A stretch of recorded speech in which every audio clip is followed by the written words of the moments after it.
penalties say. It's a really good ball. It's Shabalala! Goal! Bafana! Bafana! Goal for South Africa!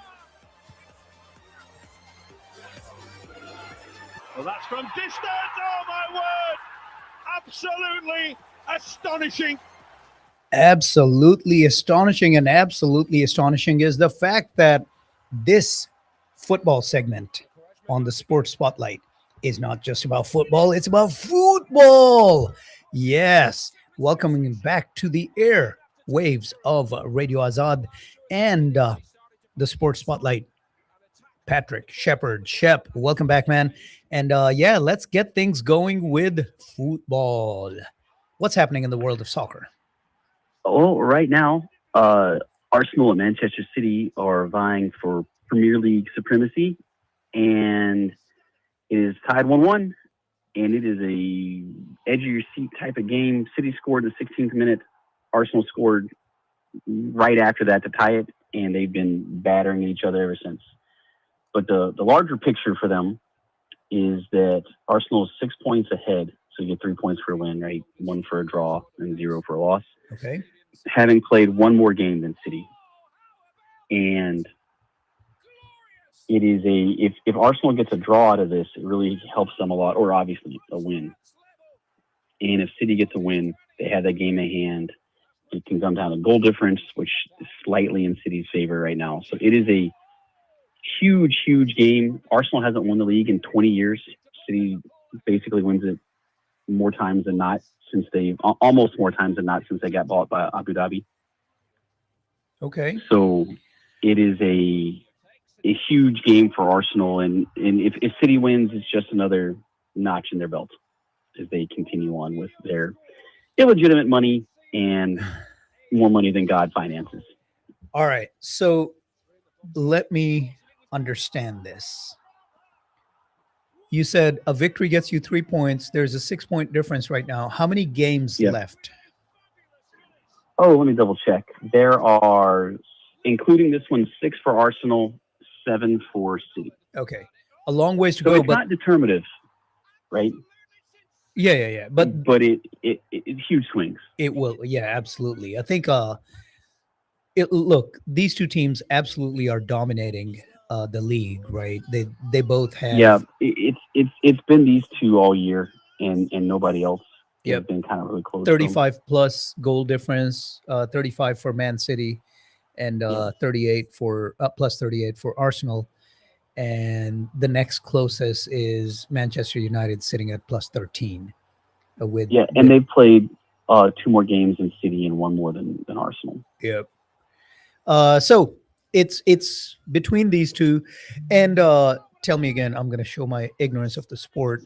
Is it just these 36, 37-ish regular season games, or is there a playoff after this? It's no, there's no playoff. It's 38, right? 38 games. I see. There's 20 teams in the league, right? And everybody plays everybody else twice. Uh-huh. And so I actually really, when I first started really paying attention, I was like, why don't they have a playoffs? But I've kind of actually come to feel like for sports that have this many games, this is a better determinant of a true champion than a playoff series, because it rewards the best, the team that played the best over the whole season, as opposed to maybe the team that got hot at the right time, which is distinct from the other thing we're going to talk about, which is the Champions League, which is a knockout. It's a series of knockout rounds, right? There's like a league stage, and then the top X number of teams make it to like a quarterfinal knockout stage. 16, 18, 16, 8, 4. They're down to 4 now. I see. So and that's from across Europe as opposed to the domestic league, right? So it's the previous year's best teams from the domestic leagues who then join what they call the Champions League. No, they're not always champions, right? They're, every league gets an allotment of teams to join it. And it's huge money, right? The Champions League gets a higher viewership than the Super Bowl does. Wow. So it is a huge league, and it's some of the biggest franchises in all of sport, right? I mean, the NFL's, I think, I have to double check. Pardon my ignorance. think the NFL's got the most valuable franchises because they're the king of America. Mhm. Right? They're the king. I'm just absolutely. But when you talk about franchises like Real Madrid, Barcelona, Manchester United, you're talking about teams that just print money. They have huge, decades-long, massive fan bases, and like all over the world. Like you see little kids on every continent wearing, Messi jerseys from Barcelona, Ronaldo from Real Madrid, and Manchester United. It's just massive, massive teams, and so in the Champions League, for those of you who didn't watch it, the quarterfinal round just wrapped up this past week. And Bayern Munich, who are the giants of Germany, right? They are by far the biggest team in Germany, played Real Madrid, who's the co-biggest team in Spain. And Madrid they're the kings of the Champions League. They've won it more times than anybody else. I think it's 18. They are just that's what they They're live the for. Yankees of that league. Yes, and they absolutely had a great 2-game tie because the quarterfinals, they're not one-offs, right? It's not just one game. It's who's the best team over 2 games. If they're still tied, then they go to penalty kicks. And Munich won 2-1 in Madrid, and then 4-3 in Munich. And they were both really good end-to-end games, filled with great attacking players. It was a really good match. And on the other side, you had Arsenal,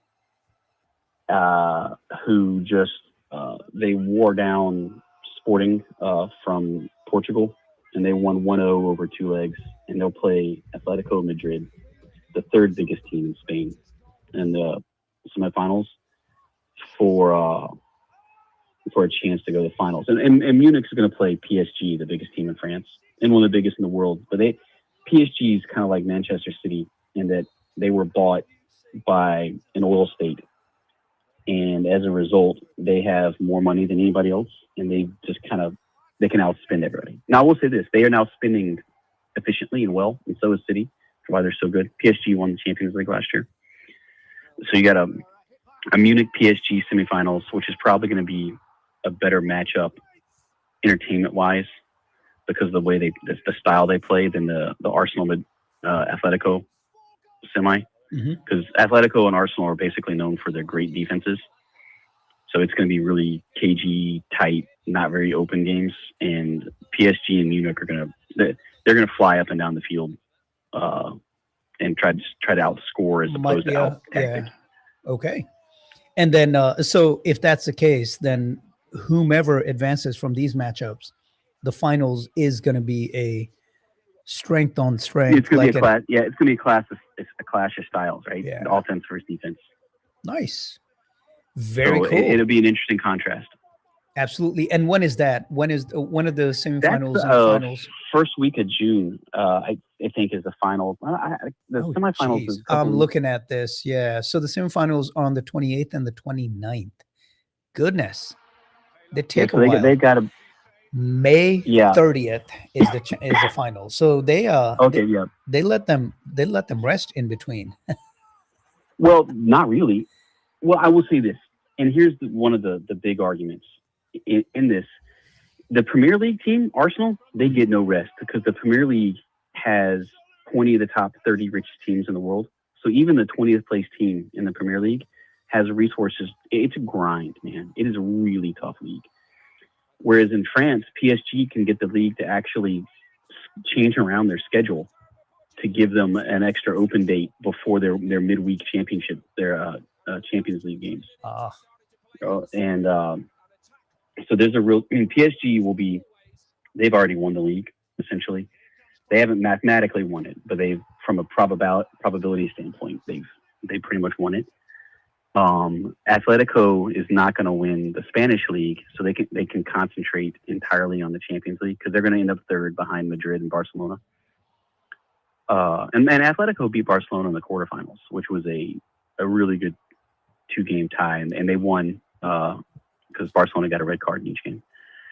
But it is a real. If Arsenal ends up beating Madrid, they're going to be exhausted by the time June comes around because they're involved in this huge Premier League fight They made it to the Carabao Cup final in March, which they lost to Manchester City. They just got eliminated from the FA Cup, which is a different domestic competition in England.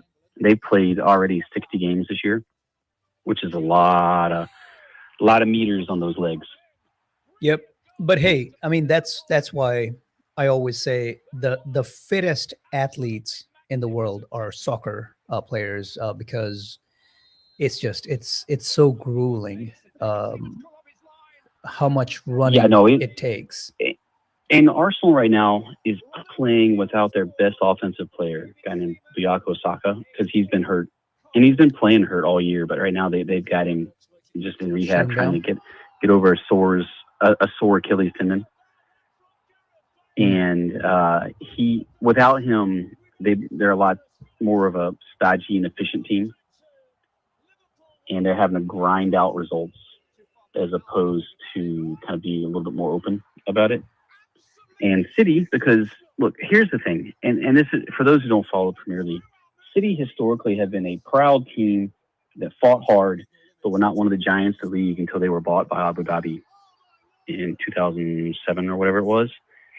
And they're currently waiting the results of an investigation by the Premier League and them breaching the financial rules 115 different times. Which would invalidate a lot of their previous championships, maybe even get them a points reduction. They could possibly even get relegated out of the Premier League to the league below them, depending on the harshness of the penalties. Or they could win because they have been stretching this case out for, I think, 5 or 6 years now. But it is, so it's tough.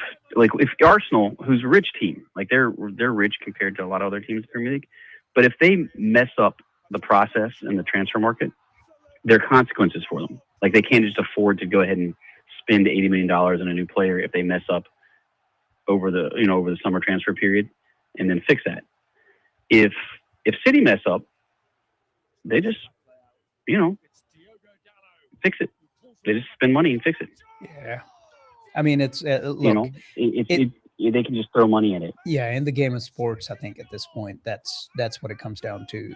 It's, the days of the equal competition in most sports are over. It's that's why the NFL is so good.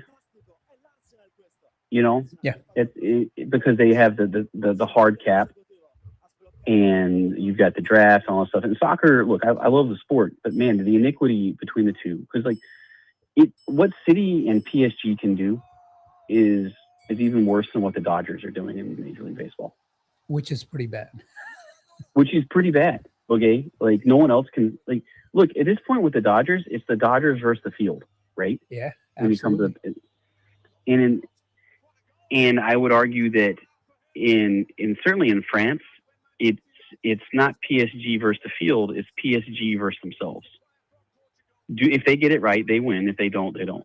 If they don't, they might still win anyways. Okay. That's kind of where that is. Oh, Arsenal just hit the inside of the post. Still 1-1? Still 1-1. Arsenal's had a couple really good chances the last 2 minutes. One was a good save, and this other one that just literally hit the inside of the post and then went across the goal mouth and didn't go in. But there's still 30 minutes left of Arsenal.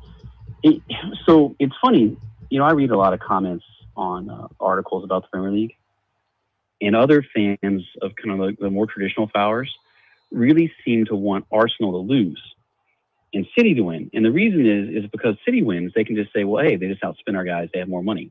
But if Arsenal win, they have to admit that Arsenal did something right that their team didn't. So, if Liverpool doesn't win and Arsenal does, they have to go, Arsenal got us. But if Liverpool doesn't win and City does, they can go, oh, City outspent us. It's a different type of mindset. Yep. All right. Well, great conversation, but I'm gonna swivel the spotlight a little bit again for the last 10 minutes too.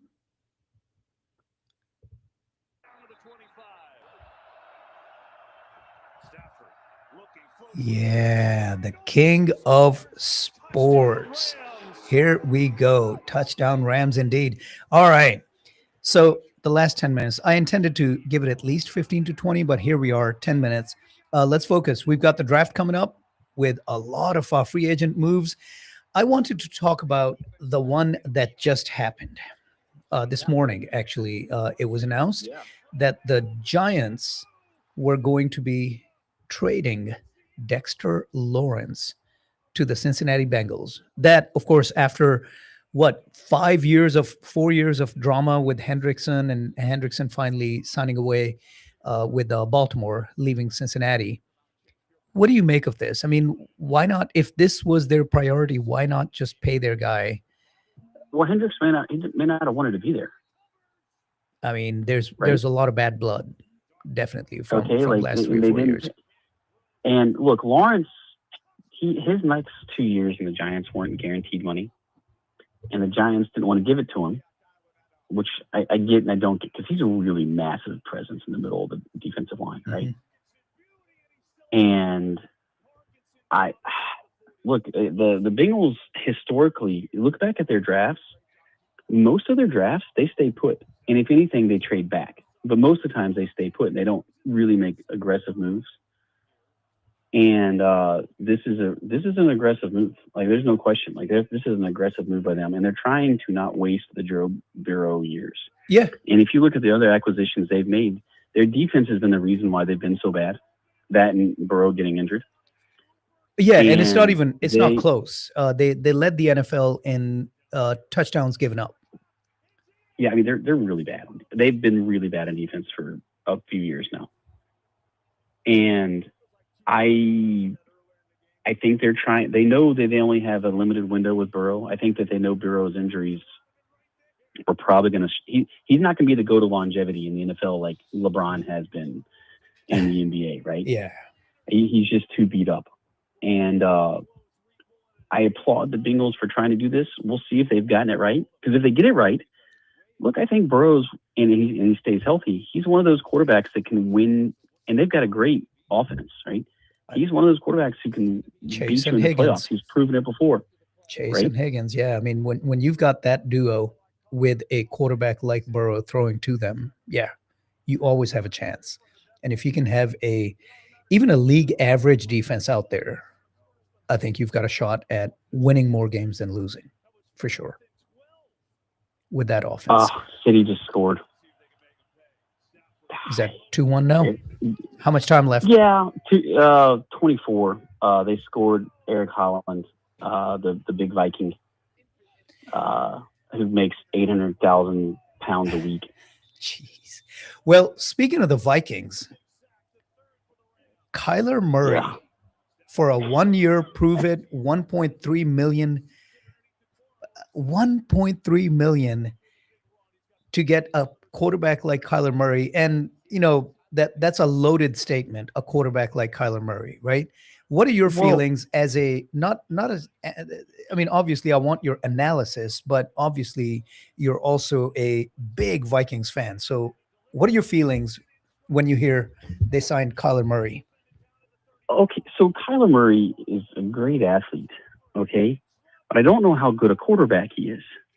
Remember a few years ago, Arizona tried to that clause got publicized about him having to spend X number of hours per week studying game film. Yeah, they were putting that in there because there's apparently some evidence that he doesn't study game film that much, and he thinks that he doesn't need to because he just has this feel for the game. Now he may have matured since then, but the Kevin O'Connell offense is really complicated and requires a lot of reads. And I think this means that they either have given up on J.J. McCarthy or think he needs another year of development before they can rely on him. Mm-hmm. Okay, and they want to use Murray as the backstop to that. Yeah, and they've bought themselves a year, right? I mean, that's what they did. Bought themselves a year it's for evaluation. 1.3 million.